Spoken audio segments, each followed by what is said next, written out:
voilà ce que j'ai trouvé. Et, rien de spécial. En fait, c'est pas vraiment rien de spécial. C'est whatever.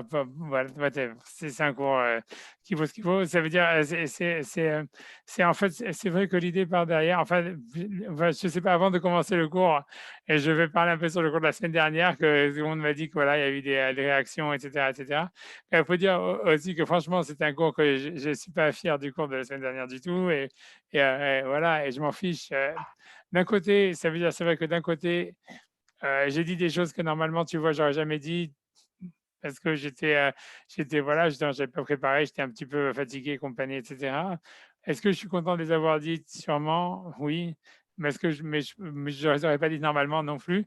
Mais ce que je voulais dire par derrière, toute cette histoire-là, c'est qu'il faut aller pas prendre personnel. Ce que je voulais dire dans l'histoire, l'idée, s'il faut retenir une seule idée du cours de la semaine dernière par rapport au rapport à l'argent dans la religion, et je dis simplement ça, c'est que en réalité, plus un don, il faut comprendre que le fait de donner de l'argent dans une action de religion, c'est un acte de mauvaise foi de manière fondamentale, puisque normalement, on donne de l'argent parce qu'on ne veut pas faire la chose soi-même. Maintenant, à partir du moment, plus en fait le don d'argent, il va faire sens par rapport euh, à une action, on va dire, qui fait sens à une action, on va dire, rationnelle, moins l'acte de donner l'argent, il a de mauvaise foi, et donc plus il a de la valeur. Plus en fait le don de l'argent, il a un sens irrationnel. Si je donne pour me, whatever, je vais pas dire des choses, mais voilà, j'en sais rien, des trucs de Kabbalah, des compagnies, etc. Plus en fait c'est un acte de mauvaise foi et moins le don d'argent il aura de la valeur. Ça, si tu vois, c'est tout ce qu'il faut retenir. Tout le reste, c'était du whatever, c'est anecdotique, tu vois. Mais voilà, c'est ça ce qu'il faut retenir. C'est que, c'est que quel que soit en fait, ça veut dire voilà, c'est que l'accaparat qu'il y a avec l'argent, c'est pas plus c'est le moins c'est rationnel, plus il y a une capara. C'est le contraire, c'est plus c'est rationnel, plus il y a une capara. Voilà. Si vous avez retenu ça, vous avez compris. Il n'y avait rien d'autre à dire, j'ai rien d'autre à rajouter par rapport à ça. Voilà, mais, mais c'était ça ce que je voulais dire dans le cours la semaine dernière. C'était ça l'idée qu'il fallait prendre. Le reste, bon, c'était bon, il y avait beaucoup de n'importe quoi, mais bon, c'est comme ça. Donc, en tous les cas, dans ce cours, en espérant qu'il y aura moins de n'importe quoi que dans celui de la semaine dernière. En tous les cas, donc, en tout cas, donc, voilà, donc c'est un cours en fait. Donc, pour expliquer en fait, comme j'ai dit dans l'annonce du texte du cours, etc. C'est un peu sur, là encore, c'est une suite un peu sur le rapport à l'argent parce que bon, il y a des gens qui m'ont demandé, ouais, blablabla, qui m'ont pas justement demandé de parler de ça. Et bon, en plus, il y avait peut-être un lien avec la paracha de la semaine. Donc voilà, donc en fait, l'idée, c'est de savoir en fait, voilà, je sais pas, pour moi, c'est un sujet important de savoir en fait, pour moi, ça m'a paru toujours, comment dire, une sorte de, je sais pas comment l'expliquer. C'est-à-dire que, en réalité, pour expliquer en deux mots, ça veut dire que quand on vit dans une société occidentale, il y a toujours en réalité une sorte de, dans la chose dans laquelle on a grandi, dans le monde, ça veut dire, je parle du monde extérieur, je parle pas du monde juif, mais ça veut dire dans le monde occidental, il y a comme une sorte de dialectique, de différence entre, on va dire, entre les catholiques et les protestants sur le rapport à l'argent, où en fait, les catholiques, ils ont toujours vu l'argent comme quelque chose d'impur, etc., de mauvais, etc. Et les protestants, au contraire, ils ont toujours vu en fait le rapport à l'argent comme, ça veut dire comme s'il y avait en fait rien de mauvais, au contraire dans l'entrepreneuriat, etc. Et dans le fait de faire de l'argent et compagnie, etc. Parce que pour eux, en fait, l'argent, ça pouvait être un argent, à mon avis, on va dire vraiment, je suis encore une fois, je parle vraiment sous réserve parce que je ne suis pas un pasteur protestant, mais ça veut dire, à mon avis, derrière, il y avait l'idée que l'argent, c'est un élément régulateur de la société.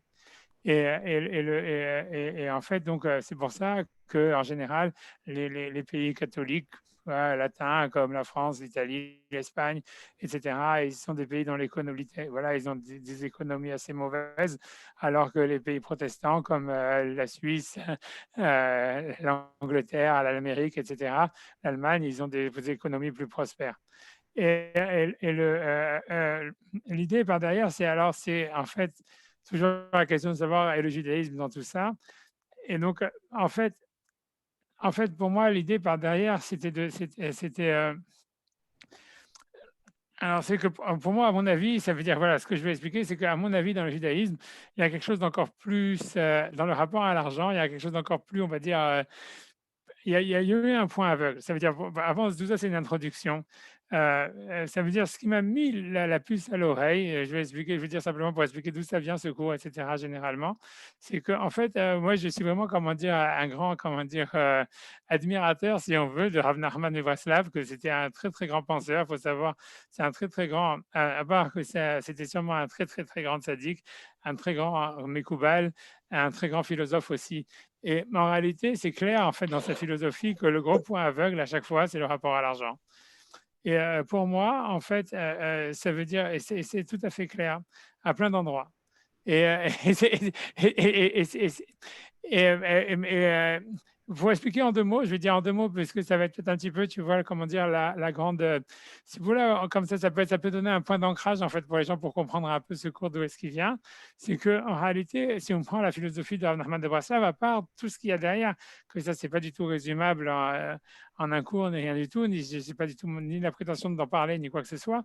Mais ce qui est intéressant en tous les cas, c'est que pour lui, en réalité, si on regarde toute la philosophie derrière, c'est qu'il a créé comme une sorte, ça veut dire, c'est comment dire, c'est, ça veut dire la philosophie, cette philosophie, elle est axée, si on peut dire comme ça, à travers une dynamique qui est entre, d'un côté, le Yehush, qui serait le désespoir, versus la Simcha, qui serait la joie. Comme si, en fait, voilà, ce qu'il faudrait, en fait, et qu'il faudrait éviter au maximum, c'est le désespoir, c'est le Yehush, et que, en fait, la Simcha, c'est quelque chose, en fait, qui serait proche de la Kedusha, etc., etc. Ce qui est, et entre tout ça, ça veut dire quand on regarde, en fait, tout ça, dans toute la philosophie d'Abraham Vaslav, moi, il y a plein de choses qui sont, bref, il y a plein d'idées. Je ne sais rien que tu vois qu'après on pourrait dire, est-ce que c'est emprunté du christianisme? Oui, non, j'en sais rien, sûrement pas, peu importe, mais en tous les cas, il y a plein de points de, comment dire, de connivence, ça veut dire de points communs, comme on retrouve en général dans toute la chassidoute, qui est très, très proche en fait du christianisme. Et c'est qu'en en réalité, ça veut dire, évidemment, il y a une haine de l'argent. Ça veut dire que pour lui, en fait, ce qui s'oppose à la simha, c'est l'amour de l'argent. Et moi, après ça, le rapport au sexe, qui, ça, je ne vais pas en parler maintenant, qui aussi s'inscrit dans la même zone, tu vois.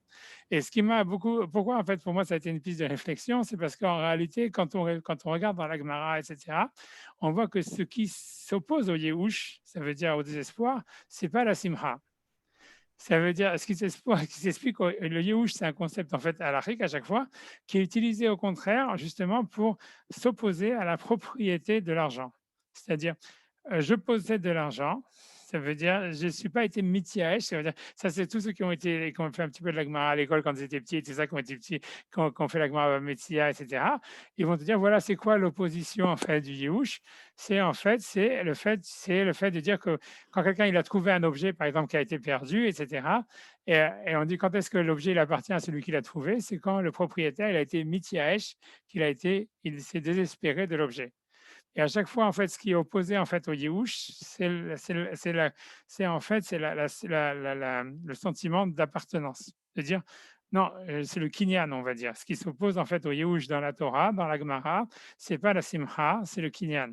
Ça veut dire, soit ça m'appartient, j'ai une possession sur quelque chose, et donc ça. Ok, je sais pas, j'ai pas compris.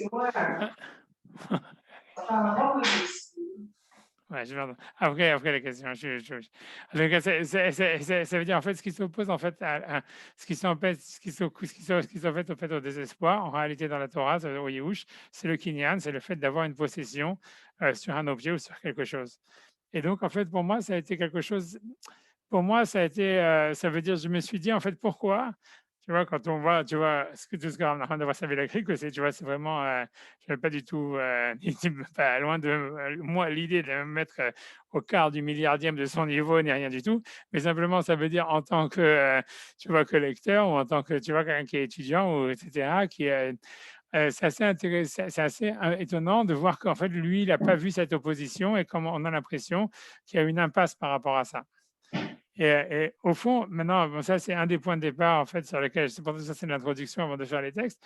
Ça c'est une des choses, tu vois, ça veut dire m'a toujours, pas qui m'a toujours choqué, mais qui m'a toujours interpellé. Tu vois, ça veut dire pourquoi, en fait, dans la Torah, même si on fait abstraction de Rav Nachman de Breslav, qui s'est le plus intéressé à l'histoire du désespoir et à l'histoire de la Simcha, pourquoi est-ce qu'en fait dans la Torah, quand on regarde la Gemara, si on fait abstraction en fait de Rav Nachman du Breslav, ce qui s'oppose en fait au désespoir, c'est l'acquisition, c'est le fait de posséder un objet et de ne pas avoir désespéré de l'objet dans lequel et de la propriété en fait. Le Yehush, c'est en fait abandonner sa propriété. Ça veut dire désespérer, c'est abandonner sa propriété. Pourquoi en fait ce concept de Yehush, il est avant tout. Alors c'est vrai, je sais déjà les réponses, on le retrouve dans d'autres points, au niveau des kilaïm, etc., etc. Mais à la fin, à chaque fois, le mot de Yehush, en tous les cas, il n'est pas opposé, c'est le désespoir, il n'est jamais opposé à la simcha, il est toujours opposé, il est toujours en fait, c'est l'acceptation en fait d'une perte monétaire ou d'une perte ou d'une action qui entraîne une perte monétaire quelque part. Ok, si j'enlève le truc de Bametia et que je le remets, tout ça c'est pour ceux qui vont faire chercher les pouces et les puces dans les trucs. Que c'est vrai que c'est un concept qu'on retrouve aussi dans la Mishnah au niveau des kilaïm, au niveau voilà, ça veut dire des interdits de planter des plantes, des plantes les unes avec les autres, où le concept de Yehush, il apparaît aussi, de désespoir. Mais en fait, là encore, à chaque fois, une fois que le Yehush, il apparaît, c'est pour dire, en fait, ça veut dire de désespoir, on désespère d'un objet, d'une plante, d'une quelque chose qui entraîne en fait une perte monétaire ou en tous les cas l'incapacité en fait à tirer profit de quelque chose. Ça veut dire le désespoir, il ne s'oppose pas à la joie, contrairement à la philosophie d'Abraham de Basel. Ça, c'est une première chose. La deuxième chose, en fait, sur laquelle en fait, cette histoire elle est arquée, ça veut dire ce cours-là, en fait, il est, comment dire, il est en fait. Pour te manger tout ce pot. Non.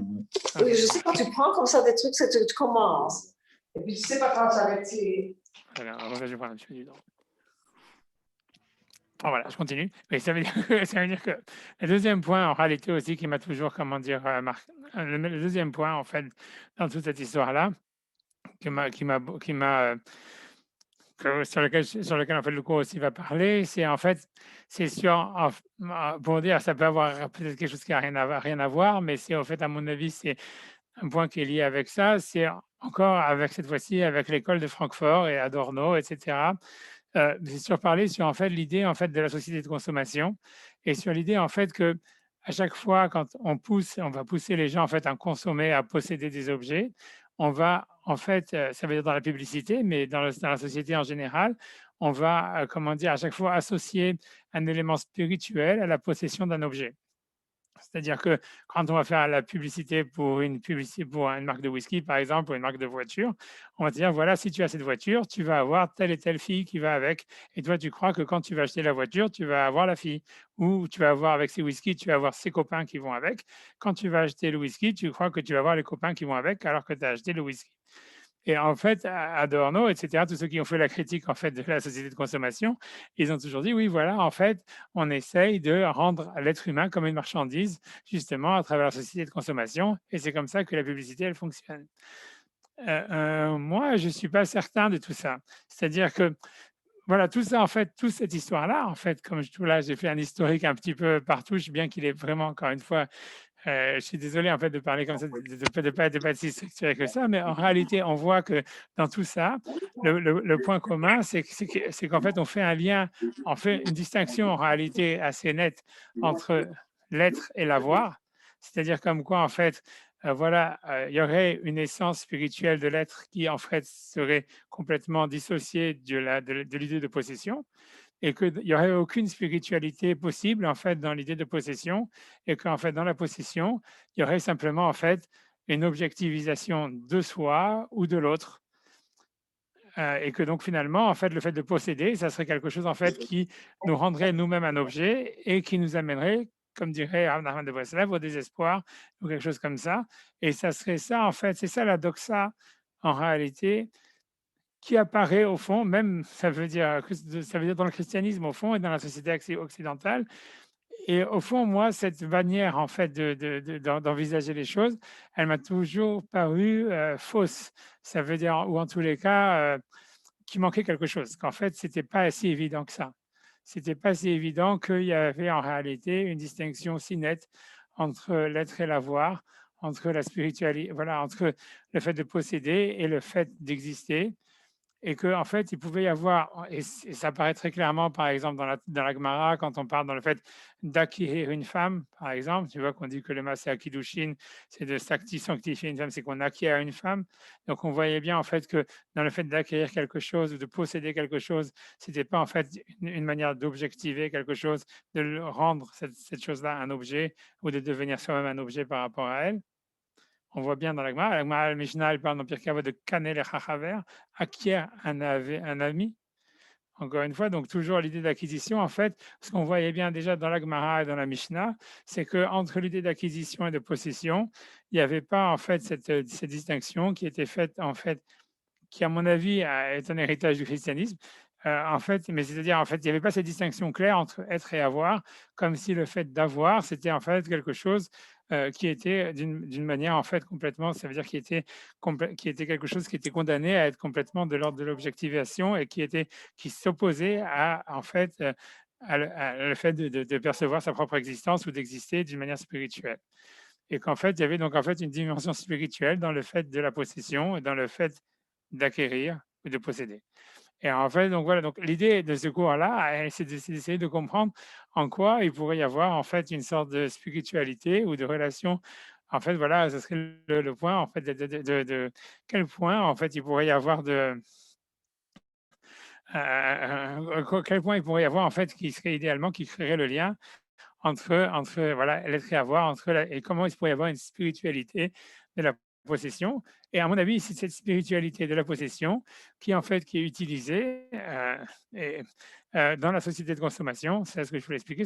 C'est pas comme, en fait, l'école de Adorno le pense ou l'école de Francfort le pense, qu'en fait, voilà, on crée en fait une sorte de mythe, une image pour en fait donner un sens à l'objet et objectiver l'être humain et objectiver la personne, etc., à travers la possession. Mais en réalité, au fond, en fait, cette idée, c'est un truc qui a été repris. C'est quelque chose qui existe. En tous les cas, ça serait comme une sorte de philosophie du luxe. Comme est-ce que luxe, ça veut dire lumière, etc. Mais c'est pas parler du luxe en réalité, mais c'est surtout de parler en fait de l'idée de possession, comme s'il y avait au fond une spiritualité qui a été subvertie par la société de consommation dans l'idée même de posséder et dans la relation à l'objet. Et en fait, c'est ça ce que je veux parler. Et c'est ça, c'est voilà. Donc, à mon avis, dans la paracha de la semaine, à mon avis, on parle de ça. Ça veut dire il y a une relation à ça. Dans la partie de la semaine, on parle de ça. Donc, en fait, tout ce que moi je vais dire, donc ça, c'était une introduction. Mais maintenant, à partir de là, c'est vraiment simplement voilà, donc un cours vraiment normal sur la partie de la semaine, sur le Chumash Rashi, qui va s'arrêter sur un seul passouk, voilà, sur un seul verset de la Torah, donc qui parle en fait sur la lèpre qu'il y aurait dans les maisons. Et donc, voilà, je vais essayer. Donc, en fait, je vais faire simplement, j'ai oublié malheureusement, je pensais avoir mis la traduction du verset en français, bon, mais je l'ai oublié. Ouais, je pense que j'ai même pas mis la référence du verset. Je pense que c'est chapitre, je pense chapitre 15, verset 33, selon ce que je vois, j'ai ou quelque chose comme ça. En tous les cas, c'est dans la paracha de Metsoras, dans la paracha de la semaine. Voilà, bon, je m'excuse de pas, je pensais avoir. Voilà, en tout cas, j'ai lu le passouk en hébreu. Voilà, le passouk en hébreu, il y est. Vaïdaber Adonai el Moshe vel Aaron est mort. Donc Dieu a parlé à Moshe et Aaron en disant Kitavo el Eretz Kenaan, quand vous viendrez dans la terre de Canaan, Hashani noten lachem lachouza, que je vous donne en tant qu'héritage. Venatati negat sarad vevet achouzatrem, et je donnerai donc ça veut dire une plaie de lèpre dans les maisons de votre héritage. Voilà, c'est ça ce qui m'intéresse. Moi, après, par la suite, ça continue. Uva shalo abaïd, vegid la Cohen, les morts, nega nirali babaïd. Et celui qui est le propriétaire de la maison, il dira au Cohen en disant voilà, j'ai vu comme une sorte de plaie dans la maison. Et donc, l'idée, c'est de dire voilà, donc, donc ça part de la lèpre dans les maisons. C'est un des derniers passages de la paracha qu'on va lire, quoi, c'est avant la paracha du Zav, etc. Mais donc, en fait, ce qui se passe dans cette histoire-là, c'est ce qui va interpeller Rashi et qui va être repris dans la Gemara, etc., et dans le Midrash, c'est qu'on a l'impression que jusqu'à maintenant, quand on parlait en fait à chaque fois des plaies de lèpre qui arrivaient en fait sur une personne, Shalom ou whatever, ou sur un habit, ou voilà, ou n'importe quelle maladie, ou sur voilà, les zava, le zav et la zava, tous les problèmes en fait qui sont en fait et que la paracha elle parle. À chaque fois, on dit si jamais ça arrive, si jamais quelqu'un, il a la lèpre, il a ça, il a ça, il a ça, alors il ira voir le Cohen. Si jamais, en fait, un habit, il a ça, alors il faudra le montrer au Cohen. Or, ici, quand on nous annonce, en fait, la Zarat qui est dans les maisons, en fait, on nous dit, quand vous allez arriver en Israël, dans la terre de Canaan, que je vous donne en tant qu'héritage, je mettrai des plaies de lèpre dans vos maisons, de votre héritage. Comme si en fait c'était quelque chose qui était inéluctable et que ce n'était pas en fait lié à une avéra, à une faute quelconque, quelque chose ou à un problème, ça veut dire quelque chose qui aurait pu être évité, c'est quelque chose qui va arriver, c'est quelque chose qui est prédit, qui est comme qui est quelque chose qui va arriver. Alors évidemment, on sait pourquoi ça serait comme ça. Ça veut dire pourquoi est-ce que tout d'un coup on ne voit pas non plus que Hachem il dirait ça aux enfants d'Israël en leur disant voilà c'est une punition pour une faute ou etc. On a l'impression que c'est une prévision, c'est quelque chose qui leur est prédit d'une manière inévitable et qui doit arriver et qu'on ne pourra pas éviter. Et la question est de savoir en fait pourquoi c'est comme ça, de quelle raison, de quel droit, pourquoi.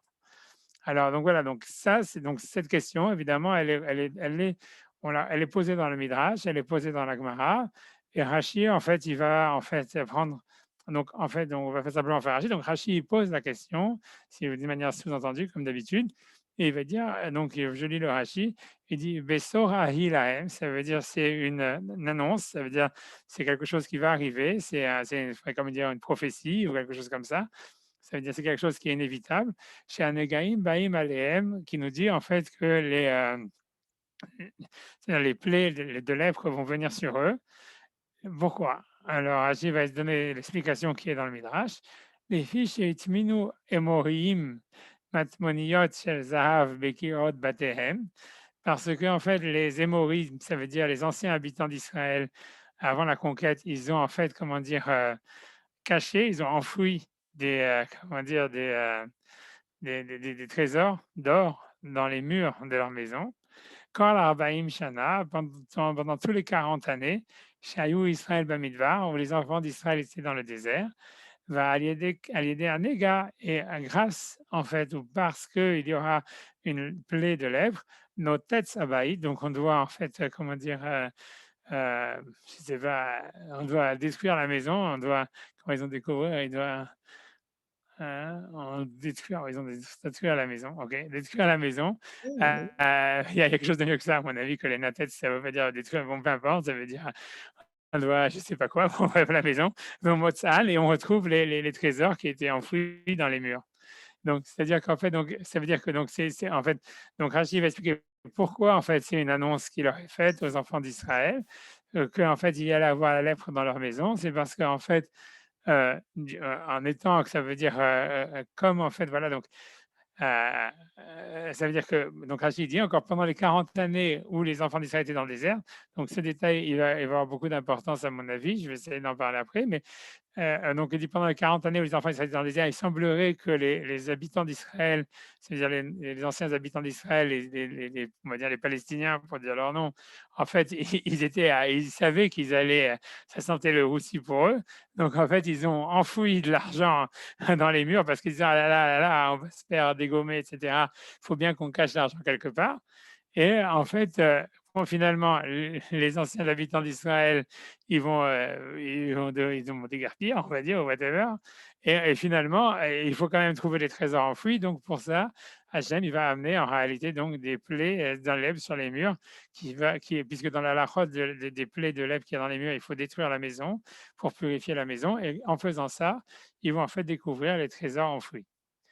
Voilà, donc ça, on comprend, bon, tu vois, le sens catégorique qu'il peut y avoir par derrière, si on veut le mettre par rapport au confinement, en disant, voilà, que les gens qui ont été confinés, ils ont, en se retrouvant eux-mêmes, ils ont découvert des trésors enfouis qu'il y avait en eux, qu'ils savaient pas qu'ils avaient, etc. On peut sortir plein de, comment dire, plein de théories derrière, etc. Mais le point, ça veut dire l'idée, moi, le point qui m'intéresse dans cette histoire-là, comme encore une fois, simplement en tant que technicien, c'est de savoir en fait qu'est-ce que ça veut dire.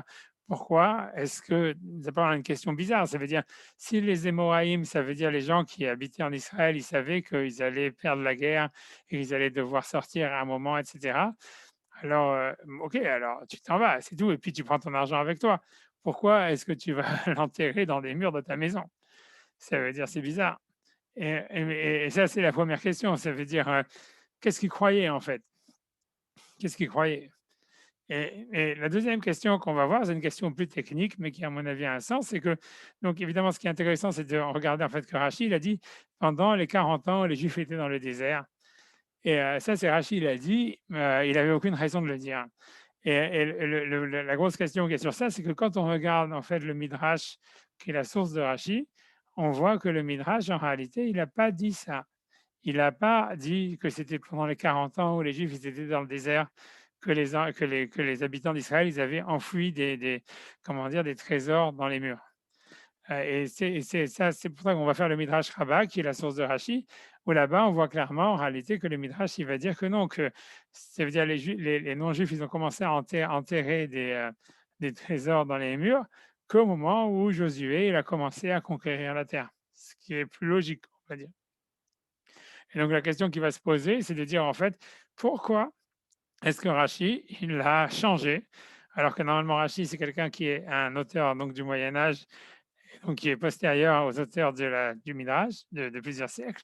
Donc, normalement, il devrait simplement, en fait, comment dire, citer, ou même si c'est pour rétablir le sens du verset, pourquoi est-ce qu'il a changé, en fait, la source à laquelle il fait référence pour dire, en fait, alors qu'il n'y a rien qui ne l'ait poussé a priori, de dire qu'en fait, c'est pendant les 40 années où les Juifs étaient dans le désert que les Béné Israël, ils ont en fait, ceux qui habitaient les Émoraïm, ils ont en fait, comment dire, enterré des objets dans les murs. Alors moi, je vais simplement essayer de le dire. Donc, je dis dans les mots de Octiv Venatati Negat Sahat. Donc, je donnerai en fait donc des lèvres, des plaies de lèvres. Tane Habichia. Donc, Habichia, il a enseigné. Donc, ça, donc, la traduction en français en bas, je sais pas ce qu'elle est-ce que c'est vraiment une annonce que Hachem il leur fait que quoi qu'il arrive, la lèvre va arriver sur eux? Tane Rabbi Shimon Bar Yochai, donc Rabbi Shimon, le fils de Yochai, il a dit Kevan Shishamu Kenaanim chez Israël Baim Alehem, quand donc les habitants, les Kenaanim, qui sont plus les Moraïm, en tous les cas, on verra si ça a un sens derrière, mais en tous les cas, que les Israël, ils allaient venir sur en Israël. Hamdou Veitmenu Mamona Bebatim Ufsadot, ils sont venus et ils ont caché leur argent dans les maisons et dans les champs. Amar Kadosh Baruch Hu, il a dit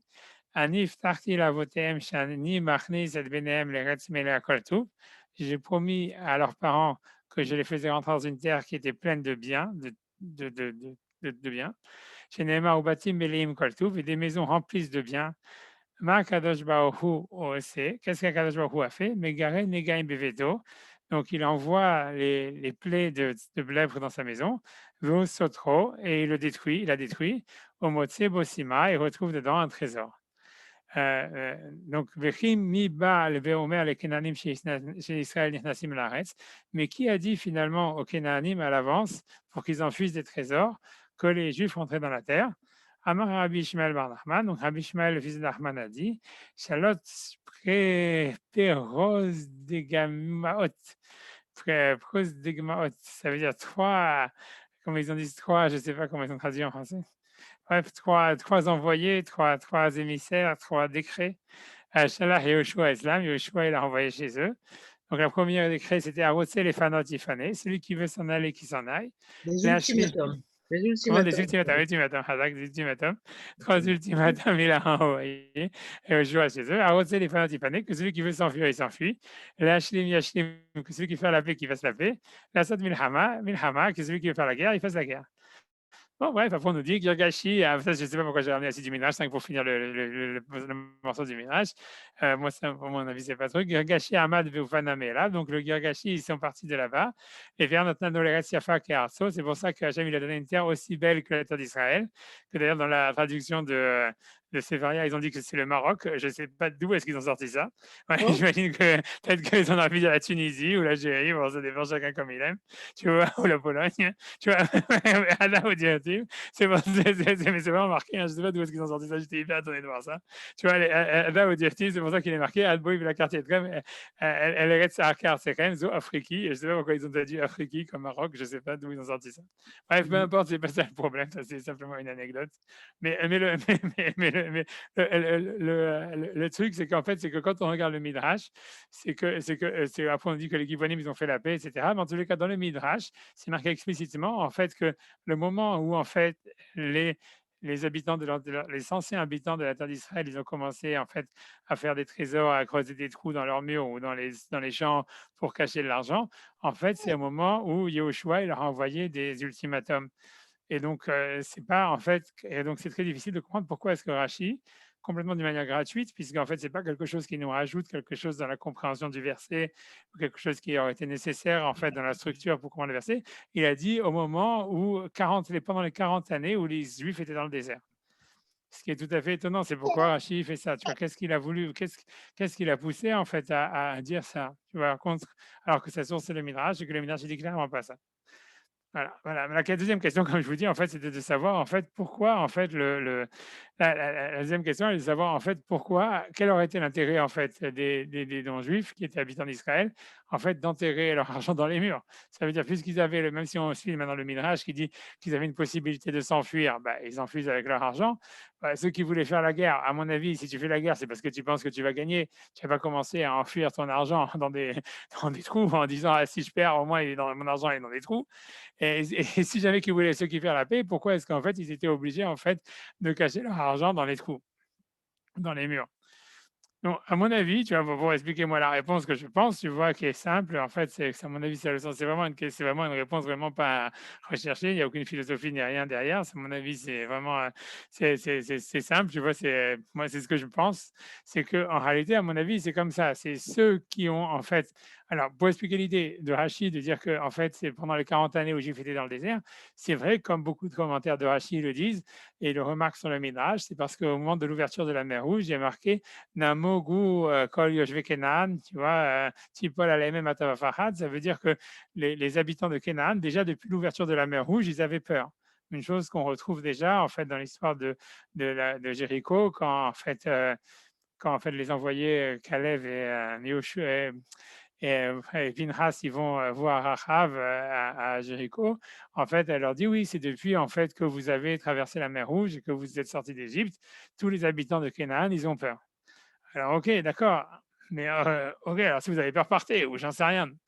Quelle est l'idée en fait d'avoir, ok, d'avoir mis, pourquoi tu vas intégrer ton argent dans des murs à cause de ça? Et si en plus tu décides, on te donne le choix de soit faire la paix, soit de faire la guerre, etc.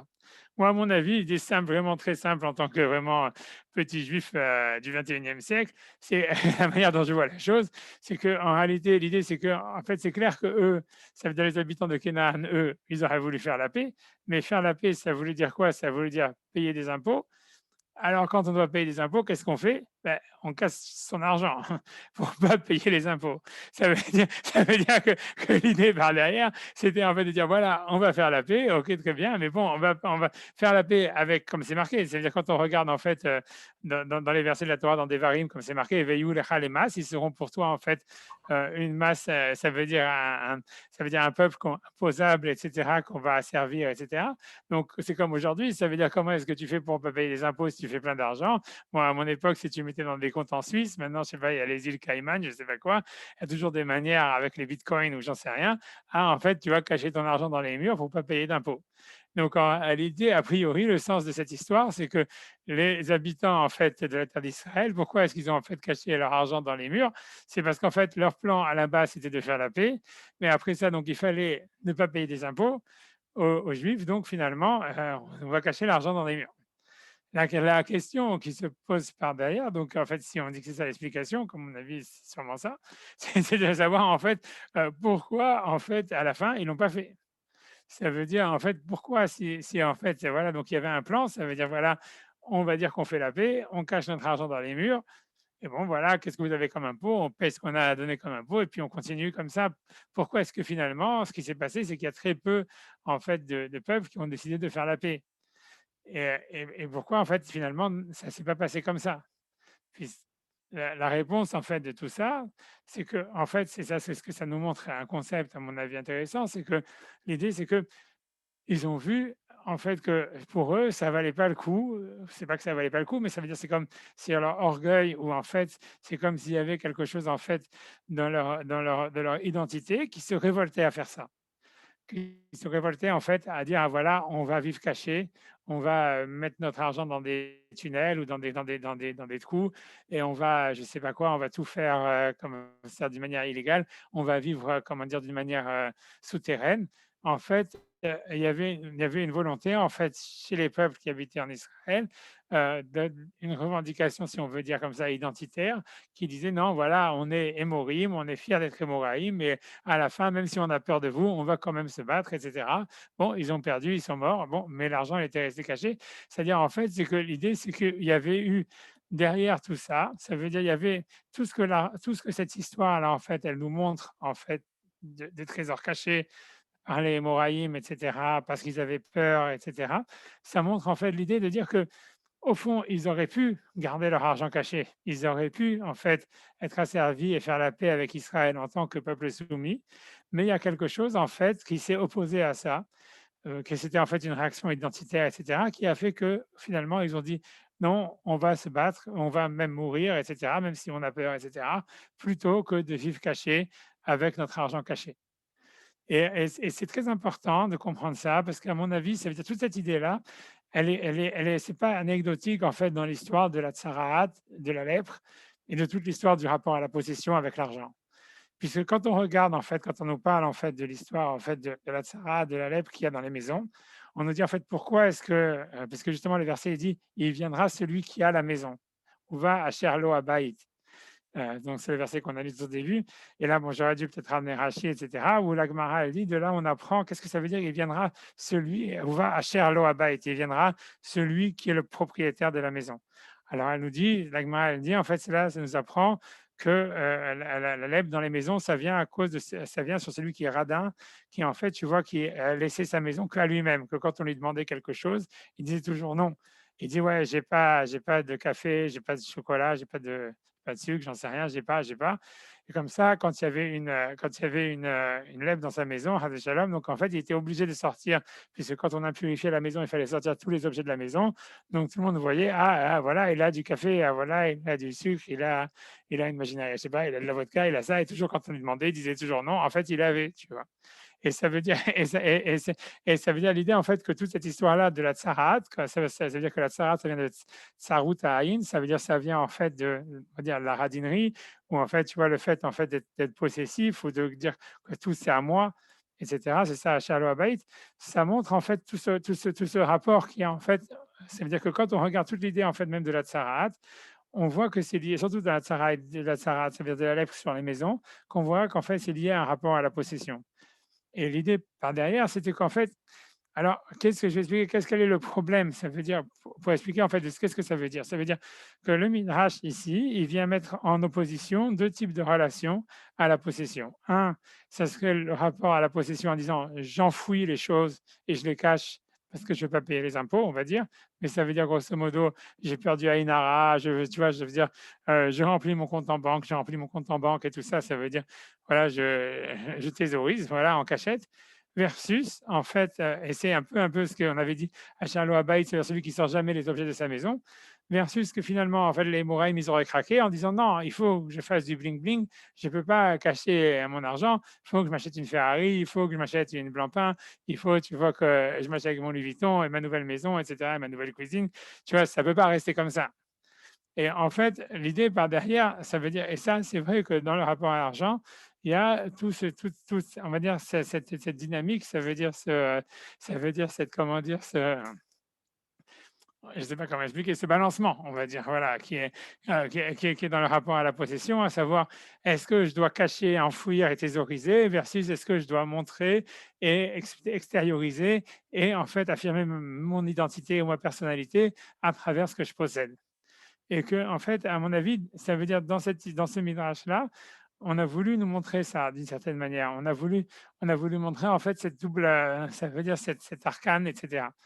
Derrière tout ça, ça veut dire, pour expliquer en fait, ça veut dire derrière tout ça, en fait, ce qui se passe au fond, c'est de comprendre en fait, parce que pour comprendre, ça veut dire, je vais expliquer, d'essayer d'expliquer un petit peu plus, tu vois, peut-être en profondeur toute cette histoire-là. Ça veut dire, qu'est-ce qui se passe, qu'est-ce que ça veut dire en réalité que, quelle est la difficulté qu'il y a d'envisager en fait de la spiritualité dans le rapport à l'argent ou dans le rapport à la possession? C'est quoi la difficulté? La difficulté, c'est parce qu'en fait, au fond, on ne possède jamais. En fait, on dit voilà, la différence entre être et avoir, c'est qu'en fait, voilà, être, ça veut dire voilà, si par exemple, ça veut dire j'apprends une nouvelle Gemara, ou j'apprends un nouvel Midrash, ou j'en sais rien, ou je fais une mitzvah, ou je me transforme spirituellement, ou je transforme mes traits de caractère, etc. J'ai transformé mon être. Donc, en fait, je me suis transformé en moi-même. Par contre, en fait, ce qui se passe quand on est dans le rapport à la possession, c'est qu'en fait, ce qu'on a, ça nous échappe toujours.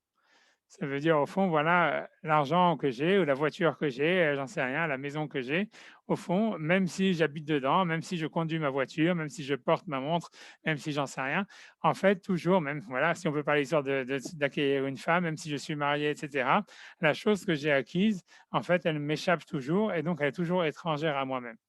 Et donc, d'une certaine manière, c'est ça ce qui fait, en fait, qu'il y a une sorte de difficulté d'envisager quelque chose de spirituel à travers en fait la relation à la possession, puisqu'en fait c'est quelque chose en fait qui reste toujours extérieur à nous.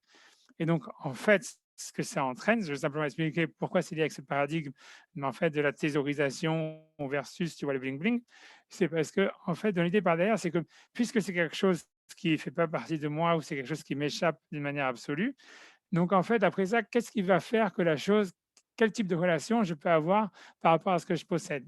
En réalité, l'idée par derrière, ça serait un petit peu comme, tu vois, c'est comme il dit le désir mimétique, à chaque fois j'oublie son nom, c'est celui qui a sorti ça, mais ça veut dire que l'idée, c'est de dire qu'en fait, voilà, en fait, Gérard, je voilà, Girard, voilà, Girard, voilà.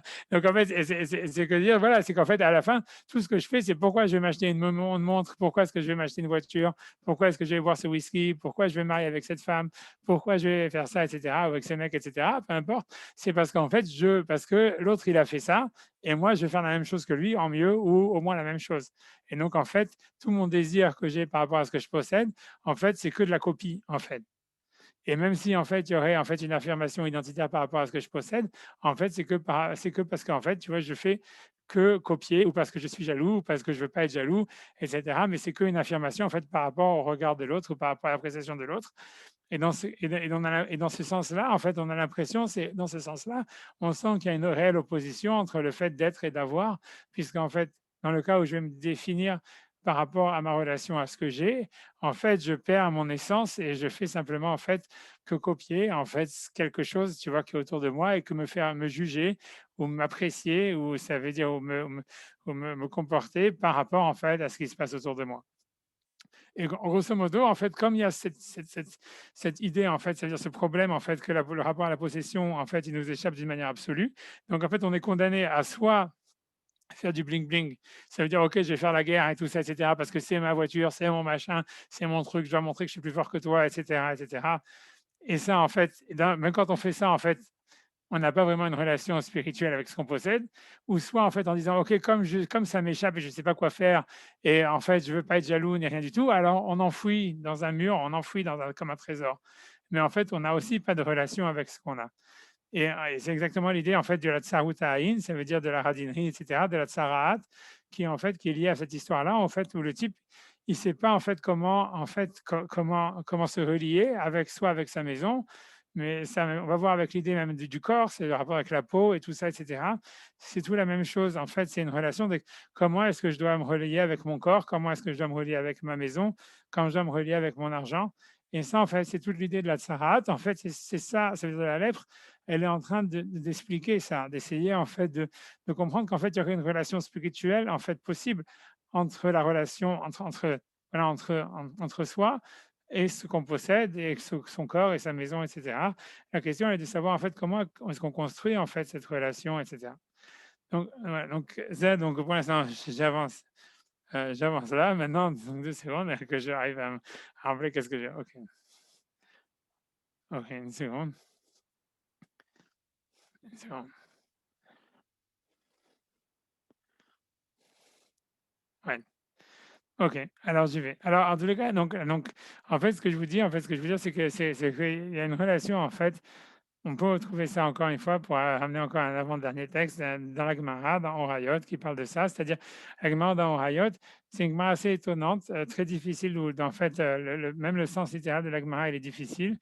Mais c'est pour ça, en fait, que où en fait la Gemara, elle va commencer à parler quand elle va, pour expliquer, pour introduire un peu la Gemara, quand elle a parlé de cette histoire de justement des plaies qu'il y a dans la maison, ou comme on a vu encore l'interrogation de Rachid de base, c'est de dire comment est-ce qu'on peut nous dire en fait que c'est quelque chose qui est prévu d'avance, que c'est quelque chose en fait qui était prévisible.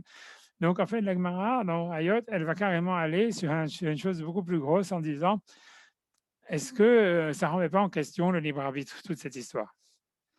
Et la Gemara, elle va commencer à expliquer, à savoir, en fait, est-ce que dans cette relation, dans cette histoire de la relation à l'argent, dans cette histoire de la relation, en fait, même au pouvoir, etc., il n'y aurait pas un problème, en fait, inhérent au libre arbitre.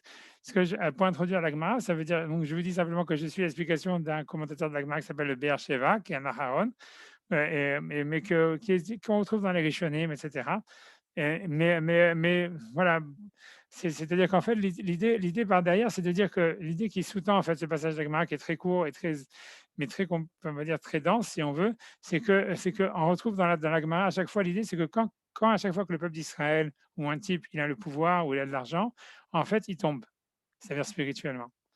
Et donc, on a l'impression, en fait, comme si à chaque fois, c'était carrément une remise en question du libre arbitre. Ça veut dire, voilà, le peuple d'Israël, quand on regarde tous les prophètes, quand on regarde toute l'histoire des navis, etc., on peut résumer en 2 mots, tu vois, tout le livre, toute l'histoire d'Israël, depuis la venue en Israël jusqu'à l'expulsion du deuxième temple, c'est que, voilà, on a de l'argent, on est content, on fait plein de fautes. Dieu, il nous punit, il nous envoie un roi mauvais pour nous punir, on fait échouva, hop, on refait de l'argent, on refait des fautes, et ainsi de suite, comme ça pendant 1000 ans. Et donc, en fait, on se demande, tu vois, en fait, à savoir, en fait, OK, alors, est-ce qu'on a un libre arbitre par rapport à notre relation à l'argent et par rapport à la relation au pouvoir? Et donc, l'Agmara va s'interroger sur cette question, en fait, en basant sur le passouk, sur ce même passouk de je donnerai, en fait, des plaies sur vos maisons que vous aurez en héritage. Donc, la Gemara dit comme ça, elle dit Tanoura Banan, nos maîtres nous ont enseigné Asher Nasi Yeheta. C'est-à-dire qu'on retrouve la même terminologie, on va se dire d'abord le verset, je m'excuse, quand un prince fautera. Ça, c'est dans la paracha d'il y a quelques semaines, avant Pessah, la paracha de Sam, quand un prince fautera.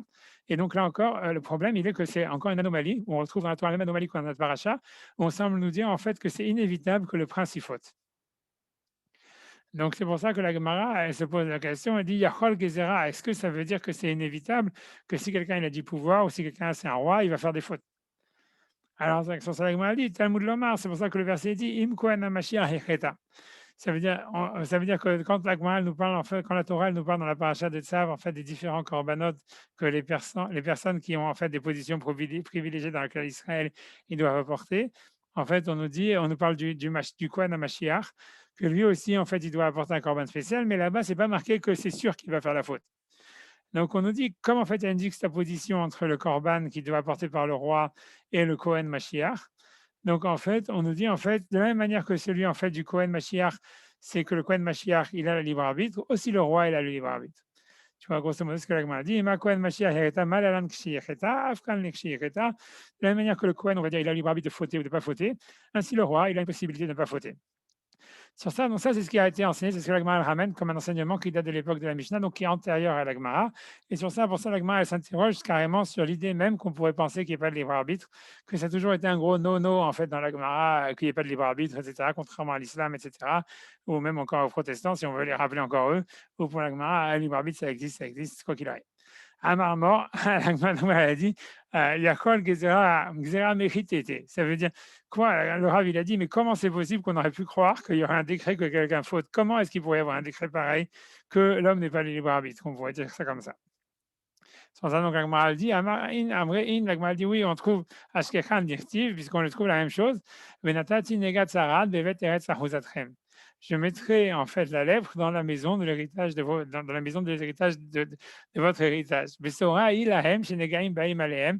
C'est une prédiction. Voilà, c'est une prédiction. On va dire comme ça que en fait les plaies elles vont venir sur leur maison. Il va à Biouda. Bref, Rabbi Shimon Omer, encore une fois, Rabbi Shimon, pour l'instant, c'est pas ce qui m'intéresse du tout. Pas le Nigé Onsin, là-bas, Rabbi Yehuda. Donc, en tout cas, Rabbi Shimon dit que c'est pas clair que ça va arriver, ça vient exclure certaines choses. Bref, Magma dit en tout cas, elle reprend la vie de Rabbi Yehuda qui nous intéresse pour l'instant. Lavama Rabbi Yehuda Besoraï, n'est-ce pas que Rabbi Yehuda il a dit en fait que c'était quelque chose d'inévitable. Ahanami Gezeraï, et là aussi on pourrait dire sur le fait du rapport qu'on a au pouvoir que c'est aussi un décret, que de la manière que le rapport, on va dire, à l'argent, il est tronqué et qu'en fait on n'a pas de libre arbitre dessus et qu'on ne peut pas s'empêcher de ne pas fauter quand on a de l'argent. De la même manière, le rapport au pouvoir aussi, on peut pas s'empêcher d'avoir de l'argent, de fauter quand on n'a pas de l'argent. On n'a pas le pouvoir, quand on a le pouvoir. C'est pour ça qu'au contraire, quand la Torah elle a fait une juxtaposition entre le Kohen Mashiach, qui est le Kohen Gadol, et le roi, en disant que le roi, lui, il a peut-être le libre arbitre de ne pas fauter, d'une certaine manière, mais celui qui a de l'argent, il n'a pas vraiment le libre arbitre de ne pas fauter. C'est comme ça, en tous les cas, qu'on peut expliquer la Gemara. C'est ça ce que la Gemara semble dire dans Orayot, plus ou moins, ou quelque chose dans ce goût-là, dans cette règle-là. Évidemment, la Gemara, donc voilà, donc la question, elle est de savoir en fait qu'est-ce que ça veut dire. Qu'est-ce que ça voudrait dire en fait que dans le rapport à l'argent, c'est comme si on n'a pas le libre arbitre de ne pas fauter. C'est comme si on est doom, on est condamné à soit en fait à l'enfouir, soit à faire du bling bling, et en fait à jamais à retrouver un rapport en fait équilibré avec l'argent et à retrouver en fait un rapport spirituel avec l'argent. C'est ça ce qui semble sortir de la Gemara, et ça voilà donc voilà, donc et ça, c'est difficile à comprendre. Qu'est-ce que l'agma elle veut dire? Pourquoi est-ce que l'agma elle dit ça? Comme si le rapport à l'argent, c'est un rapport encore plus difficile que le rapport au pouvoir. Alors, pour comprendre ça, alors ça veut dire qu'est-ce que ça veut. Alors, a priori, tu vois, il faut comprendre que c'est sûr que l'agma elle veut pas dire ça parce que c'est impossible de dire qu'on n'a pas de libre arbitre. Alors, donc, l'idée, ce que je vais expliquer par là, c'est qu'en fait, pour expliquer le point de comprendre qu'est-ce que la Gemara veut dire par là, à mon avis, etc., comment est-ce qu'on pourrait expliquer la Gemara, c'est pour expliquer ça par rapport, en fait, avec l'histoire, en fait, donc, avec un point, en fait, une idée du Maharal de Prague, que j'avais déjà évoqué, peut-être, tu vois, dans Netzach Israël, sur quand il parle, en réalité, sur l'histoire que l'exil d'Israël, elle est prédit. Ça veut dire, en fait, comme il dit le Maharal de Prague, bon, j'ai cité sa phrase célèbre, enfin, que moi j'ai coupé, pour moi elle est célèbre, peut-être pas pour les autres, mais enfin, pour moi c'est une phrase que moi j'aime bien répéter. Ça veut dire, parce que le Maharal en général est très très long, mais en fait, si on coupe ici, ça résume bien en fait toute l'idée du livre de Netzach Israël en une ligne. Je vais la lire pour le plaisir. Il dit Sibat agalut hu mevoar beatzmo bekatuv sheoachet shegaram kolze. Ça veut dire la cause de l'exil, elle est expliquée clairement dans les versets que c'est la faute qui a entraîné l'exil. Arksibat asiban et la mimeno. Mais la cause de la faute, on ne la connaît pas. Comment est-ce qu'il peut y avoir en fait une faute qui était prédit comme inéluctable et en fait et qui était la cause de l'exil et comment ça se fait qu'il peut y avoir une cause nécessaire qui fait qu'on sait qu'on va fauter, qu'en fait que la prophétie elle avait prophétisé depuis le début que les Juifs ils allaient être en exil pendant 2000 ans, qu'ils allaient souffrir, etc., etc. Comment ça peut être prédit? Comment est-ce que Dieu, bien si on pense que le libre arbitre existe, comment est-ce que Dieu il peut avoir prédit la faute d'une manière si inéluctable? Comment est-ce que la faute elle peut être si inéluctable? Et en fait, en deux mots, dans le Maharal, comment est-ce qu'il va répondre? Moi, j'ai ramené le texte du Maharal, etc. Je pense même pas la peine vraiment de me casser les dents à essayer de traduire le texte, etc. Mais ce qui veut dire en deux mots, bon, peut-être je m'en fous, je ne vais pas le traduire. Mais ça veut dire en deux mots, ce qui va expliquer en fait le Maharal, c'est que la raison pour laquelle en fait les Juifs ils sont en exil, la faute en fait elle est écrite d'avance, c'est parce qu'en fait le rapport qu'ils ont à la spiritualité, si on veut, bon ça c'est moi qui rajoute sur le Maharal, d'une certaine manière, il est en fait comparable au rapport que les Juifs ils ont avec l'argent. Dans le sens où, et ça, vous allez comprendre très bien l'idée, c'est qu'en fait, c'est que avoir le rapport, une relation avec la spiritualité, c'est avoir une relation avec quelque chose qui nous dépasse complètement d'une certaine manière. Donc, de la même manière, en fait, ce même dilemme, comme on a décrit en fait dans le rapport à l'argent, à savoir, c'est pas moi, mais je possède, mais quand je possède, c'est pas moi, donc il y a une extériorité, donc il y a une difficulté en fait de créer en fait un équilibre ou une relation réelle entre ce que je suis et ce que je possède, etc., qui est quelque chose qui nous échappe d'une manière fondamentale. En fait, c'est la définition même de la transcendance et c'est cette même relation en fait qu'on a avec la spiritualité. C'est-à-dire que quand on va étudier la Torah, quand on va faire Shabbat, quand on va manger kasher, quand on va faire toute la halakha de la Torah, etc., en réalité, c'est clair qu'en fait, d'une certaine manière, OK, on va dire on possède quelque chose de spirituel, on fait quelque chose de spirituel, mais il y a dans cette action spirituelle qui nous rapproche d'Hachem, etc., quelque chose qui nous échappe aussi de manière fondamentale. Et cette même relation entre le bling bling et en fait comment dire, l'enfuir, ça veut dire de dire ah voilà, je vais faire les mitzvot en cachette, ou je vais garder mes trésors pour moi, etc. Ou bien je vais faire du bling bling, etc. En fait, c'est la même relation qu'on retrouve en fait avec le rapport à l'argent qu'ils avaient en fait soit les Bnei Israël, soit les Moraïm, etc. Parce qu'en fait, là, en fait, pour expliquer en réalité cette histoire-là, c'est qu'en fait, contrairement à ce que la philosophie en fait occidentale elle enseigne en disant voilà, il y aurait une différence fondamentale entre l'être et l'avoir, et qu'en fait le rapport à la spiritualité, ça veut dire que dans la spiritualité, on serait fondamentalement dans l'être, et qu'en fait quand on va rentrer dans le rapport à la matérialité, on est dans l'avoir fondamentalement, ce qui implique en fait une négation quelque part au fond de la transcendance, du fait que justement la Torah, elle pense que le rapport à Dieu, c'est un rapport transcendant. Donc en fait, il se retrouve qu'il y a au contraire un parallèle gigantesque et ça veut dire une grande similarité, pour ne pas dire même en fait peut-être une grande, ça veut dire même une assimilation entre les deux, entre la relation à la possession spirituellement et à la relation à la possession de quelque chose de matériel, puisque à chaque fois, on est en fait à cheval entre quelque chose qui nous dépasse et qu'on possède en même temps, dans une relation ambivalente entre quelque chose qui se rapproche à nous, dans lequel on s'associe et qu'on possède, mais qu'en fait, qui nous est complètement extérieur. Et en fait, c'est ça c'est ça ce que d'ailleurs le Maharal il va parler justement encore quand il va parler sur le Yéhouch, ça c'est dans le Béhagola, je ne vais pas ramener non plus, mais quand il va parler en fait sur l'histoire de savoir comment est-ce que ça se fait que le rapport à la possession d'un objet matériel, comme dans Bamétia, comme on dit qu'un objet, en fait, tu es tenu de le rendre à son propriétaire tant qu'il n'a pas fait Yéhouch, ça veut dire tant que Yéhouch, ça veut dire tant que le propriétaire s'en est pas désespéré, ça veut dire tant que le propriétaire il sent encore une connexion spirituelle avec son objet, qu'en fait, ce qui s'appelle en fait acquérir quelque chose. C'est pour ça que, voilà, si on fait un lien avec le Homer, justement, on dit que pendant le Homer, il y a 49 jours, et que, enfin, 48, 49 jours du Homer, et qu'en fait, ça correspond aux 48 kinyanim, manières d'acquérir la Torah, qui sont listées dans le 6e chapitre de Pirkei Avot, et que dans le Sabbat Mikelem, etc., chaque jour, il travaillait sur un kinyan de la Torah. Ça veut dire l'idée d'acquérir la Torah. C'est ça, tout le du kinyan Torah. Donc, on voit bien que le même vocabulaire qui est utilisé, c'était d'ailleurs Kinyan Torah, c'est le chapitre de Pirkei Avot, etc., qui est une préparation à Pirkei Avot. C'est-à-dire que le même vocabulaire qui est utilisé pour acheter une Mercedes ou acheter, je ne sais pas, une Blancpain ou un truc, en fait, c'est le même vocabulaire qui est utilisé pour acquérir la Torah.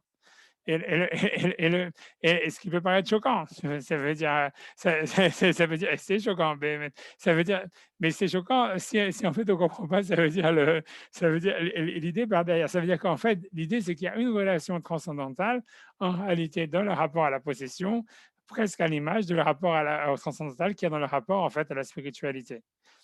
Et c'est ça l'idée du Kinyan, etc. Maintenant l'histoire, tu vois, de comprendre, voilà, de comprendre pourquoi, en fait. C'est pour ça, donc, qu'après ça, que j'ai ramené, en fait, bon, là, ça, c'était le dernier Mishnah, le dernier texte que j'ai ramené, en fait, c'est simplement la Mishnah de Pirkei Avot, que j'ai de Baba Metzia, par contre, tu vois, c'est-à-dire, avec le Barthénora, quoi, parce que j'ai traduit, etc. Mais ça veut dire, grosso modo, ça revient sur cette idée qu'en réalité, que toute l'idée du Yihush, ça veut dire l'idée du désespoir, elle s'oppose, en fait, à l'idée du Kinyan, à l'idée, en fait, de l'idée de possession qu'on pourrait avoir sur un objet ou sur quelque chose en fait de spirituel. Et ça ne s'oppose pas à la simra comme Rav Nachman de Breslev il l'affirme dans sa philosophie. Et la question est de savoir en fait de pourquoi en fait c'est quoi en fait, qu'est-ce que ça veut dire, pourquoi est-ce qu'en fait ce qui s'oppose en fait au yiouch, ça veut dire ce qui s'empêche, ça veut dire ce qui s'oppose au désespoir, en fait c'est le kinyan, c'est l'acquisition ou la possession. Pourquoi ça ne serait pas la simra? En quoi? Qu'est-ce qui a été en fait, tu vois, ça veut dire en fait, qu'est-ce qui a été ça veut dire où ça se passe? Qu'est-ce qui se passe? Pourquoi en fait? Comment est-ce qu'il pourrait y avoir un rapport transcendantal à travers en fait la possession? Et qu'est-ce qui en fait, si on veut me poser la question d'une manière différente un petit peu, qu'est-ce que Rav Nachman de Breslav, il a voulu en fait, comment dire, il a voulu il a voulu en fait, écarter en fait dans sa philosophie derrière en faisant abstraction de cette idée? Et ça veut dire, à mon avis, ça veut dire que l'idée par derrière, ce qu'il faut regarder dans toute l'histoire, Si on revient maintenant, si on recadre, voilà, donc en fait, c'est pour ça que moi j'ai ramené la Mishnah, que si quelqu'un y trouve en fait un objet qui est très vieux, etc., on peut dire que ça lui appartient parce qu'on dit que les propriétaires, ils se sont en fait désespérés de l'objet. On peut dire que ça revient en fait des Moraïm, en fait, donc des anciens habitants d'Israël qui l'avaient caché là-bas. Enfin bref, j'ai ramené ça pour ça. Mais l'idée par derrière, c'est la suivante. C'est quand on regarde en fait ça veut dire toute l'histoire de la tsaraat, ça veut dire de la lèpre, qui à mon avis, donc comme je vous dis, c'est au fond derrière tout ça, derrière l'idée de la tsaraat, ça veut dire de la lèpre, c'est cette idée-là de la transcendance par rapport à la matière, que ce soit le corps, que ce soit les habits, que ce soit la maison. Donc, tu vois ce que dans la Kabbale on appelle les habits, ça veut dire le levouche. Ça veut dire en fait sur quoi, sur quoi c'est lié, à quoi ça joue, sur quoi ça joue, sur quoi ça joue. À chaque fois quand on regarde, toujours, ça veut dire l'idée par derrière, c'est la vision qui est en fait en jeu. À chaque fois, quand on dit, tu vois, on dit, quand le Cohen, il doit dire est-ce que c'est Tamé ou c'est Tahor, c'est le mar'é est né à Cohen, aux yeux de la vision du Cohen. Tu vois, Véné mar'é qui mar'é, amok minaor mar'é. Le mot mar'é, le mot, la vision, le regard, c'est l'élément central de toute la Tzaraat. Ça veut dire toute l'histoire d'Alep, toujours, c'est quelque chose, en fait, même si c'est amok minaor, plus profond que la peau, mais c'est toujours la peau, tu vois. Donc, c'est toujours quelque chose qui est dans la superficie, qui est dans la vision, qui est dans quelque chose d'observable. Et ce que je veux dire, c'est qu'en réalité, pour expliquer le rapport en fait transcendantal qu'il peut y avoir à travers la possession, à travers l'objet, ça veut dire c'est que tout se joue à travers la vision. C'est-à-dire que pour expliquer l'histoire, c'est que ce qui s'oppose en fait au désespoir, tu vois, au Yéhouch, c'est que le Yéhouch, c'est quand quelqu'un il a plus de vision de lui-même avec l'objet. Il a plus de vision de lui-même, que ce soit dans le futur. C'est vrai qu'en général, la vision, c'est vraiment en fait l'organe du futur. C'est parce que quand on se voit dans le futur, ça veut dire quand on regarde par rapport aux autres sens, tous les autres sens en réalité, ils sont plus axés soit sur le passé ou sur le présent. C'est-à-dire on sent, on peut se souvenir des odeurs, mais on peut pas, on a du mal en fait à imaginer des odeurs dans le futur. On ne peut même pas, même imaginer des sons du futur, c'est impossible. Par contre, dès qu'on va imaginer le futur, évidemment, le mot image y revient et tout se fait à travers la vision. L'idée dans tout ça, c'est que le rapport qu'on a avec la possession, avec l'objet, c'est que dans la relation qu'on a à l'objet, mais encore une fois, l'objet, il est général, ça veut dire, encore j'utilise le mot et mot, mais quand on parle d'acheter un ami, d'acheter une femme, d'acheter la Torah, c'est pas un objet, mais ça veut dire qu'on a une vision de soi avec cette femme. On a une vision de soi avec la Torah. On a une vision de soi avec l'objet. Cette vision de soi, ça veut dire c'est une vision transcendante. C'est-à-dire, je me vois avec cet objet, avec cette montre, avec cette voiture, avec cette Torah, avec whatever, je ne sais pas comment ça dire. Ça veut dire différent que ce que je suis maintenant. Ça veut dire que ce que la vision, elle a par rapport en fait à tous les autres sens, c'est qu'elle est inclusive dans le sens où on peut voir plusieurs choses à la fois, alors qu'on ne peut pas sentir plusieurs choses à la fois ou difficilement on ne peut pas écouter plusieurs choses à la fois. La vision, elle permet en fait d'inclure plusieurs choses à la fois dans une seule image et en même temps d'avoir une projection dans le futur. Ce rapport en fait à l'image, qui en fait, on voit bien qui est décrit en fait dans le rapport à la tsaraat, qui est en fait le rapport en fait à la lèpre, ça nous décrit en fait le rapport transcendant qu'on peut avoir en fait avec la matérialité.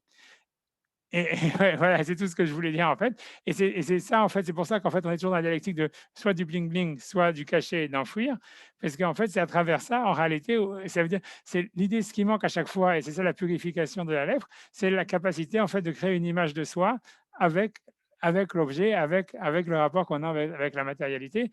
Et c'est à travers ça en fait qu'il y a une relation transcendantale avec la matière. Voilà, j'ai terminé le cours, je ne sais pas si c'était clair ou pas clair. Et moi, de toutes les façons, j'ai rien d'autre à dire. Donc voilà, j'arrête ici. Si vous avez des questions, vous pouvez poser des questions, hein. Ouais, je pense, voilà, c'est tout ce que j'avais à dire.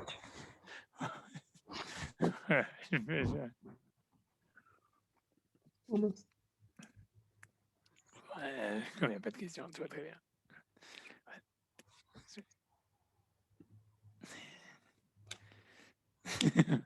Vas-y, Alexandre. Fais le discours conclusif, hein. Allez, je pense qu'il y aura quand même une question. Lancez-vous.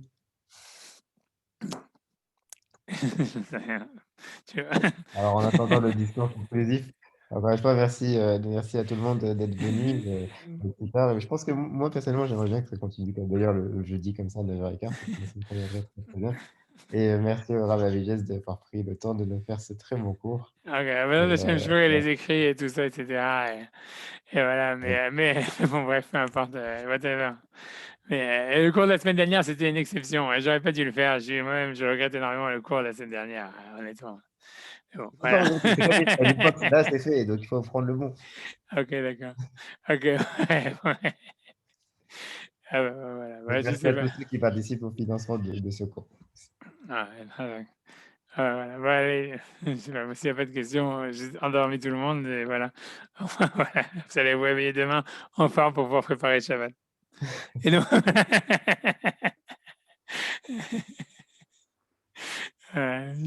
Papa Vigesse, ouais. je ne vais pas vous laisser partir comme ça. Ah, oui, d'accord. Je vais donc poser une question.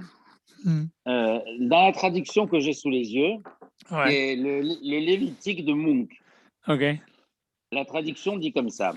Quand vous serez arrivés au pays de Canaan, dont je vous donne la possession, et que je ferai naître la plaie lépreuse dans une maison du pays. Moi, je n'ai pas compris. C'est ça. Moi, je ne l'ai pas compris comme étant une Sahara pour tout le peuple juif.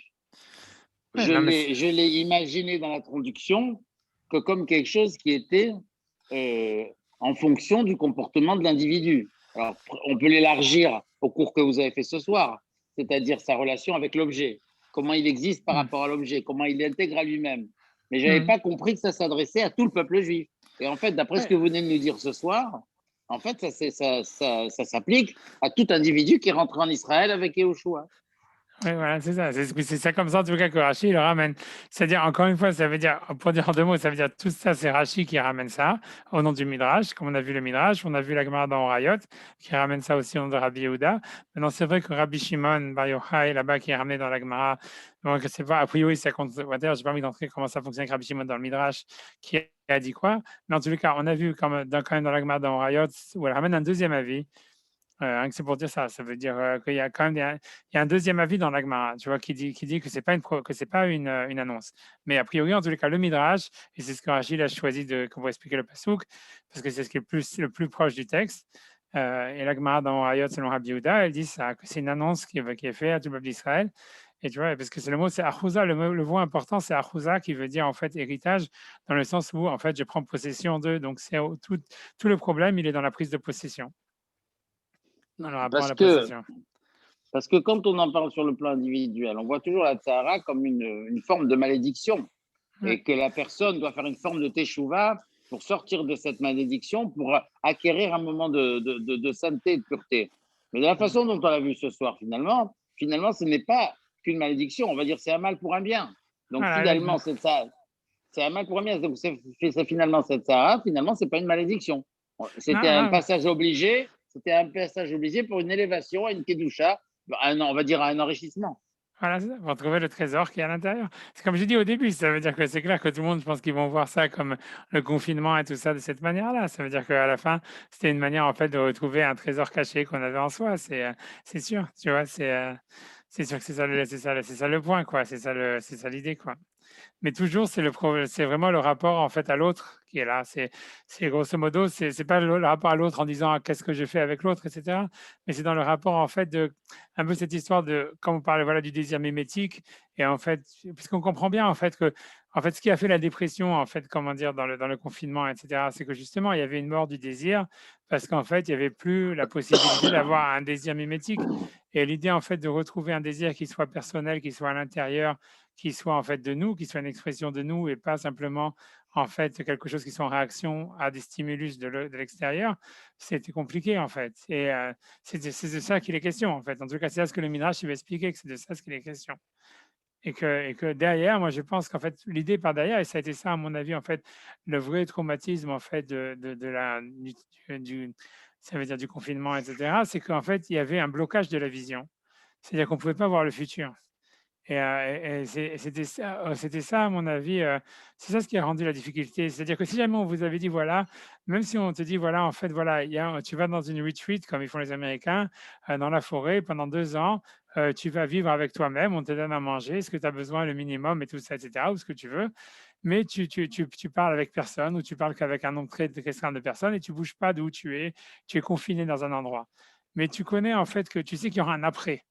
Tu sais qu'après, voilà, c'est une période que tu vas passer et qu'après, tu as une vision dans ta tête. Qu'est-ce que tu vas faire pendant toute cette période-là? Ok, tu vas chercher à te retrouver, tu vois, à savoir qui tu es, etc., etc.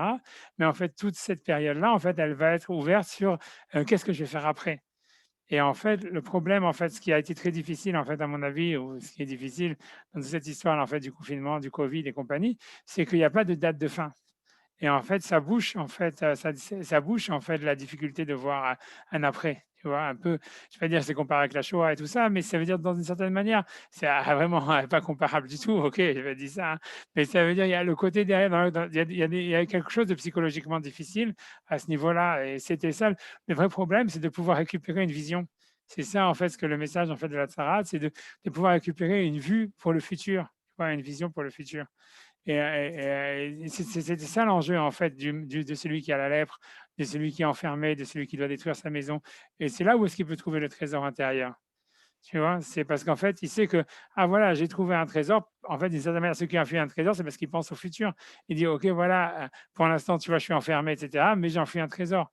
Après, tu vois, donc je vais faire quelque chose avec après, mais il faut savoir voir l'après, tu vois. Et ça a été difficile, en fait. La difficulté du confinement, c'est que ça a été très difficile parce qu'il n'y avait pas de date, tu vois, réelle où on te disait, ah voilà, il y aura un après. Tu vois. Je ne sais pas si ça a joué quelque chose, mais voilà, mais c'est très d'actualité cette histoire de la Tsarat et tout ça, etc. Comme on dit, comme je vous avais dit au début, ça veut dire même l'année dernière, etc. C'est l'idée même de porter le masque, c'est à sa femme y rater, c'est de mettre quelque chose qui recouvre le nez et tous ces machins-là, de s'éloigner de tout le monde. C'est vraiment, ça veut dire toutes les lois de la Tsarat, en fait, les lois du confinement, c'est vraiment les lois de la Tsarat. C'est très, très, très d'actualité, quoi. C'est tout à fait complètement, c'est très d'actualité. Et voilà, et à mon avis, tout ça, c'est ça. Donc, c'est lié à toutes ces dynamiques, tous ces mécanismes psychologiques, etc. Euh,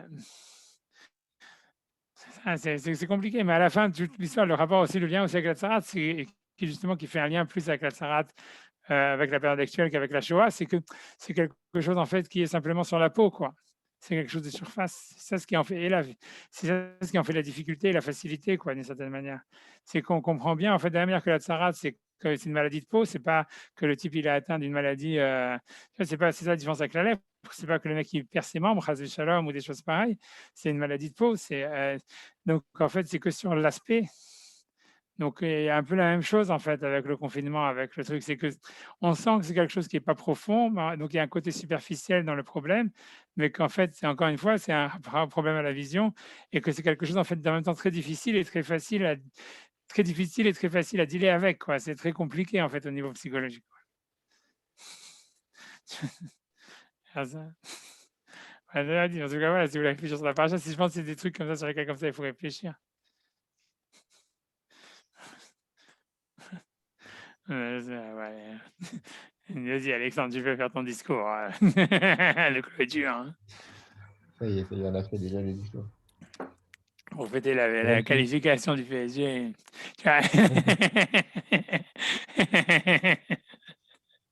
C'est enregistré, donc c'est bien, ça reste pour l'histoire. Ok, d'accord.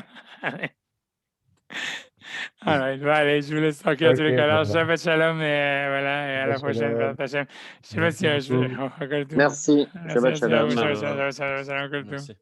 Au revoir. Merci, Shabbat Shalom. Yeah.